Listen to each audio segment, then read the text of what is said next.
अपने विचारों को वश में रखो, क्योंकि यही तुम्हारी वाणी बनेंगे। अपनी वाणी को वश में रखो, क्योंकि यही तुम्हारा कर्म बनेगी। अपने कर्मों को वश में रखो, क्योंकि यही तुम्हारी आदत बनेंगे। अपनी आदतों को वश में रखो, क्योंकि यही तुम्हारा चरित्र बनेगी। और अपने चरित्र को वश में रखो, क्योंकि इसी से तुम्हारा भाग्य बनेगा। और सुखदा, यदि तुम्हारे विचार ऐसे ही काले रहे तो नियति भी एक दिन तुम्हारे जीवन में अपने विचारों को वश में रखो, क्योंकि यही तुम्हारी वाणी बनेंगे। अपनी वाणी को वश में रखो, क्योंकि यही तुम्हारा कर्म बनेगी। अपने कर्मों को वश में रखो, क्योंकि यही तुम्हारी आदत बनेंगे।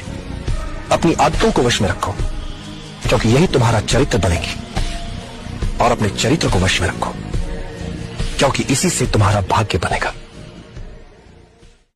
और सुखदा, यदि तुम्हारे विचार ऐसे ही काले रहे तो नियति भी एक दिन तुम्हारे जीवन में अपने विचारों को वश में रखो, क्योंकि यही तुम्हारी वाणी बनेंगे। अपनी वाणी को वश में रखो, क्योंकि यही तुम्हारा कर्म बनेगी। अपने कर्मों को वश में रखो, क्योंकि यही तुम्हारी आदत बनेंगे। अपनी आदतों को वश में रखो, क्योंकि यही तुम्हारा चरित्र बनेगी। और अपने चरित्र को वश में रखो, क्योंकि इसी से तुम्हारा भाग्य बनेगा। और सुखदा, यदि तुम्हारे विचार ऐसे ही काले रहे तो नियति भी एक दिन तुम्हारे जीवन में